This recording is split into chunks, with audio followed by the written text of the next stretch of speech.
प्रेरणास्पद कथाएं YouTube channel पर मैं धनंजय जैन आप सभी का हार्दिक स्वागत करता हूं।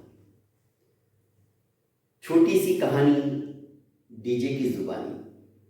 दोस्तों, आज की कहानी है साथ की, संगत की। जब तक हम किसी व्यक्ति के साथ रहते नहीं हैं तब तक उसके दोष, उसके गुण, उसका स्वभाव, उसका आचार विचार, उसका व्यवहार, उसका चरित्र कैसा है हम नहीं जानते। रामायण की कहानी है। पंचवटी में भगवान राम, लक्ष्मण और सीता छोटी सी कुटिया बनाकर रहते थे। एक बार लक्ष्मण और भगवान राम दोनों एक सुंदर से सरोवर के पास भ्रमण के लिए निकल पड़े। उस सरोवर का नाम पंपा था। उस पंपा सरोवर की छटा देखते ही बनती थी। चारों तरफ अत्यंत मनमोहक ऐसा दृश्य था। और वैसे भी नासिक आज भी अपने मन को हठात अपनी ओर आकृष्ट करे इस तरह का वातावरण बनाए हुए है। पंपा सरोवर के सन्निकट जाने के पश्चात भगवान राम ने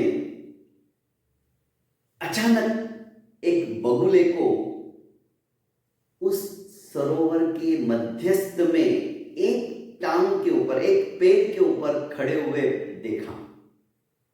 ऐसा लग रहा है जैसे कोई सिद्ध पुरुष ध्यान मग्न हो, सफेद वस्त्रों को धारण किए हुए। राम बड़े प्रभावित हुए। उन्होंने लक्ष्मण से कहा, पश्य लक्ष्मण पंपायाम। इस पंपा सरोवर को देखो लक्ष्मण, बका परम धार्मिक। और इसके अंदर जो बगुला है उसको देखो, कितना आध्यात्मिकता से परिपूर्ण है, कितना धार्मिक वृत्ति का है। शनै शनै पदम धत्ते जीवेषु वद शंकया। अरे लक्ष्मण, ये बगुला कितना धर्मात्मा है, कितना परोपकारी है, इसके विचार कितने अच्छे हैं, निर्मल है, पवित्र है। जैसे ये बाहर से इतना सुंदरता लिए हुए है, इतना स्वच्छ और अच्छा निर्मल है, श्वेत है, वैसा ही इसका हृदय भी एकदम स्वच्छ है। आहा, अरे पैर भी कितने धीरे धीरे उठाकर रख रहा है, कहीं छोटा सा जीव मर ना जाए। इसको दूसरे के जीवों की भी कितना चिंता है, टेंशन है कि मेरी वजह से किसी का आघात ना हो जाए, इसलिए पैर भी बहुत धीमे से रख रहा है।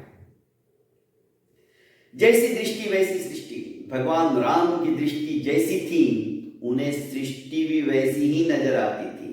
क्योंकि जो व्यक्ति जैसा होता है ना, वो सामने वाले को वैसा ही सोचता है।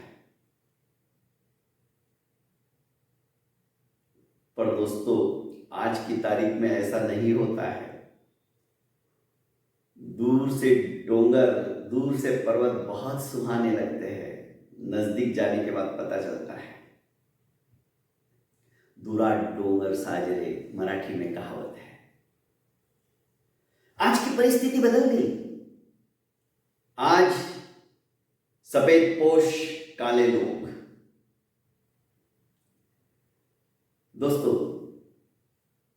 लक्ष्मण हंस दिए, क्योंकि लक्ष्मण को ही भगवान राम ने कहा था कि पश्य लक्ष्मण पंपायाम बकः परम धार्मिक शनै शनै पदम धत्ते जीवेषु वद शंकया। कहीं मेरे पैर के दबाव से किसी जीव की हिंसा ना हो जाए, इस प्रकार की भावना इस बगुले के अंदर है। हे लक्ष्मण, इस पंपा सरोवर को देखो और इस बगुले को देखो। लक्ष्मण अपने भ्राताश्री के प्रत्युत्तर में कुछ कहे इससे पहले ही एक मछली पानी के बाहर आती है और भगवान राम को कहती है, बगः किम वर्णयसि राम। अरे राम, तुम इस बगुले की क्या तारीफ कर रहे हो? इसकी तारीफ करना व्यर्थ है, तुम इसे नहीं जानते हो। बगः किम वर्णयसि राम येन हम निष्कुलीकृत। इसने तो मेरे समस्त कुल का सत्यानाश किया है। सहवासी एव जानाति चरित्रम सहवासिनाम। आप इसे नहीं जानते हो क्योंकि आप इससे बहुत दूर रहते हो, इसके नजदीक मैं रहती हूं। इसका स्वभाव, इसका चारित्र, इसका आचरण ये साधु महात्माओं की तरह आपको दिख रहा है, पर कहीं नजदीक आती हुई मछली इसकी आहट से भाग ना जाए, इसके शिकंजे से छूट ना जाए, इसलिए ये शनि शनि पैर रख रहा है, धीरे धीरे पैर रख रहा है। क्योंकि आप नहीं जानते हो, सहवासी एव जानाति चरित्रम सहवासिनाम।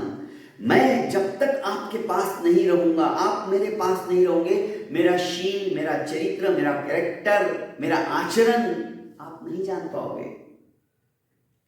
ऐसे तो मैं बहुत अच्छे लच्छेदार भाषण देता हूं, मोटिवेट करता हूं, पर भीतर से मैं कैसा हूं, जब तक आप मेरे सानिध्य में नहीं रहोगे, मैं आपके सानिध्य में नहीं रहूंगा, हम एक दूसरे से परिचित नहीं हो पाएंगे, एक दूसरे के स्वभाव को हम नहीं जान पाएंगे।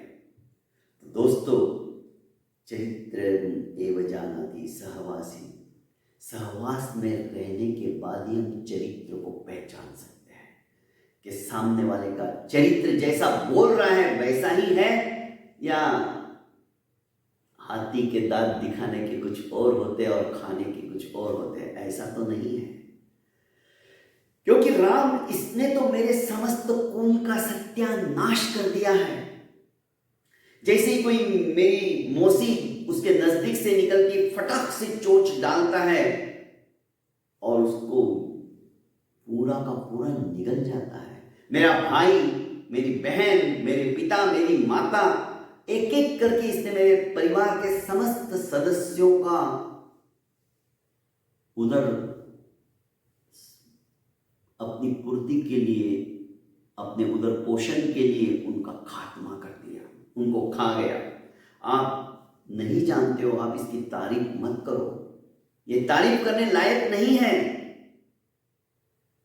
इसने मेरे समस्त कुल का नाश कर दिया है। तो दोस्तों, इस कहानी कहने के पीछे अभिप्राय यही है कि जब तक हम सामने वाले के साथ नहीं रहते हैं, तब तक हम उसके विचारों से, उसके आचरण से, उसके चरित्र से बहुत दूर रहते हैं। जब हम उसे जान जाते हैं, तभी दोस्तों उसके साथ अपनी बात शेयर करनी चाहिए। नहीं तो लोग छुरा भोंकते हुए भी हिचकिचाते नहीं हैं, और अपनों ने ही अपनों को लूटा है। बहुत बहुत धन्यवाद दोस्तों। प्रेरणास्पद कथा यूट्यूब चैनल को आपने अभी तक लाइक एवं सब्सक्राइब नहीं किया है तो कर लीजिए, और ज़्यादा से ज़्यादा इसे शेयर कीजिए। प्रणाम।